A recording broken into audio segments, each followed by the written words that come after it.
Cette vidéo est absolument essentielle pour réussir l'oral de français. J'observe souvent que la partie qui concerne l'œuvre coup de cœur, c'est-à-dire la seconde partie de l'oral, est mise de côté, alors qu'en réalité, elle peut te rapporter 8 points, autant te dire que ce n'est pas rien, et qu'elle peut être travaillée en amont. Oui, mais c'est bien gentil tout ça, mais comment est-ce qu'on choisit justement cette fameuse œuvre coup de cœur ?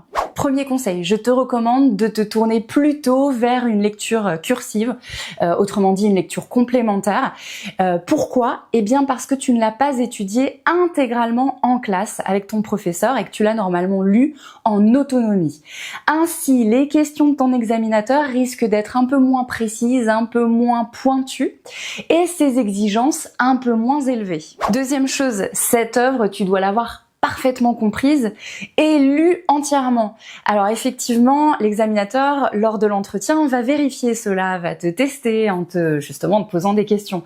Donc il est vraiment important de l'avoir parcouru intégralement et de ne pas s'être contenté d'un résumé sur internet ou bien d'une petite fiche faite par les IA.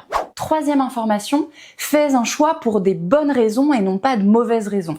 Lors de mes cours particuliers, j'ai souvent des élèves qui me répondent « J'ai choisi ce livre parce qu'il était plus court que les autres et que j'ai enfin réussi à aller jusqu'au bout. » Bon, autant te dire que cela ne te met pas vraiment en valeur. Et puis, ce n'est pas non plus un choix très stratégique puisque tu dois avoir beaucoup de matière pour pouvoir justement avoir un entretien assez riche avec ton professeur. Je t'invite à sélectionner un ouvrage tout simplement parce qu'il te parle. Il peut faire écho à tes valeurs personnelles. Ou bien peut-être que tu t'es identifié à l'un des personnages de l'histoire. Ou encore tu as peut-être appris des choses sur un événement, sur une personnalité publique ou sur une période historique précise. Plus ta présentation et tes réponses seront personnelles, mieux ce sera. Et ça, c'est très important. N'exclus pas un livre parce qu'un élément t'a gêné ou t'a dérangé. Au contraire, c'est assez intéressant puisque lors de cette seconde partie de l'oral, on va tester ta capacité à prendre du recul, ton esprit critique.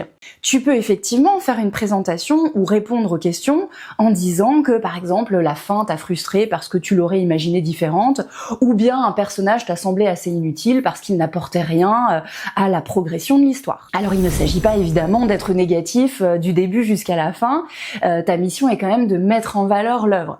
Toutefois, je te conseille, c'est très important, d'apporter quelques nuances.